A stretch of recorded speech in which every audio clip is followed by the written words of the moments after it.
सर्वांना मानाचा क्रांतिकारी जय भीम।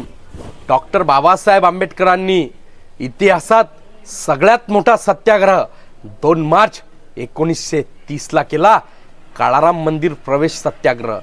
हा सत्याग्रह केवळ मंदिराच्या प्रवेशासाठी नसून हा सत्याग्रह अस्पृश्यांना मानवी हक्क, न्याय आणि सामाजिक समता प्रस्थापित करणे यासाठी डॉक्टर बाबासाहेब आंबेडकरांनी केलेला हा सत्याग्रह होता। या सत्याग्रहातून डॉक्टर बाबासाहेब आंबेडकर म्हणतात की देवाचं दर्शन केल्याने आमचे प्रश्न सुटणार नाहीत। आमचे प्रश्न राजकीय आहेत, सामाजिक आहेत, आर्थिक आहेत आणि शैक्षणिक आहेत। पण बाबासाहेब आंबेडकर या सत्याग्रहाच्या माध्यमातून अनुयायांना म्हणतात की आम्ही सुद्धा माणूस आहोत, आम्हाला सुद्धा देवाचं दर्शन करण्याचा हक्क आहे।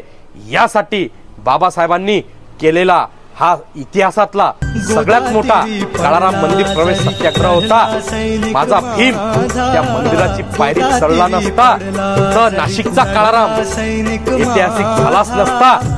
ऐतिहासिक सत्याग्रहाच्या दिनानिमित्त सत्याग्रही डॉक्टर बाबासाहेब आंबेडकर आणि त्यांच्या सर्व अनुयायांना मी कोटी कोटी वंदन करतो व सर्वांना काळाराम मंदिर प्रवेश सत्याग्रहाच्या दिनानिमित्त हार्दिक शुभेच्छा देतो।